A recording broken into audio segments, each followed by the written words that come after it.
Once upon a time, in a land far away, there lived a man named Job. Job was a good man, kind, honest, and faithful to God. He cared for his family, helped those in need, and avoided doing wrong.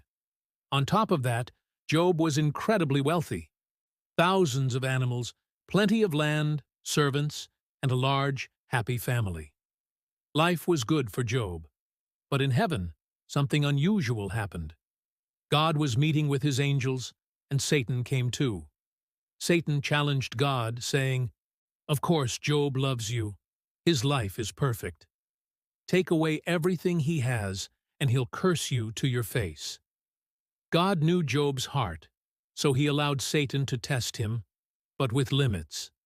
Satan could take away Job's blessings, but he couldn't touch Job himself.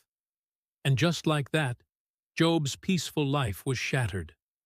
One messenger after another came running to Job with terrible news. His animals were stolen, his servants were killed, and then, the worst news of all, his sons and daughters were at a feast when a powerful wind hit the house. The roof collapsed, and every one of them died. Grief overwhelmed Job. He tore his clothes, fell to the ground, and mourned. But instead of cursing God, Job said, "I came into this world with nothing, and I'll leave with nothing. The Lord gave, and the Lord has taken away. Blessed be the name of the Lord." But Satan wasn't finished. He went back to God and said, "Job still trusts you, but that's only because he's healthy. Take away his health, and he'll turn on you for sure." Once again, God allowed the test, but Satan still wasn't allowed to take Job's life. Soon, Job's body was covered with painful sores from head to toe. He sat among ashes, scraping his skin with broken pottery. His wife, frustrated and heartbroken, told him, "Just curse God and give up."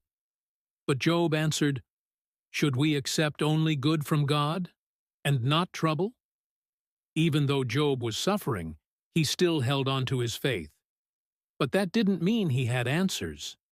Job was confused. Why would God let this happen to someone who had always tried to do the right thing? 3 of Job's friends came to visit him. At first, they just sat silently with him for 7 days, mourning alongside him. But when they started talking, their words only made things worse. They told Job, "This must be your fault. God wouldn't let this happen unless you had sinned." Job knew that wasn't true. He hadn't done anything to deserve this. So he cried out to God, begging for answers. He felt abandoned and hurt, but even in his pain, he still believed God was real, and that somehow God was still in control. Finally, after all the silence, all the suffering, all the questions, God spoke. Out of a powerful whirlwind, God asked Job a series of questions. "Where were you when I created the earth? Can you command the seas? Do you understand the mysteries of life?" God didn't give Job a direct answer, but he gave him something even greater. A glimpse of just how vast, complex, and beautiful God's wisdom really is. Job realized that some things were simply too big for him to understand. And that was okay, because he could trust the one who does understand. In the end, God restored Job's health and gave him back even more than he lost. Job lived a long, full life, blessed with family, wealth, and peace. But the real blessing wasn't the wealth. It was the deeper faith Job found through his suffering. The story of Job isn't just about pain. It's about trust.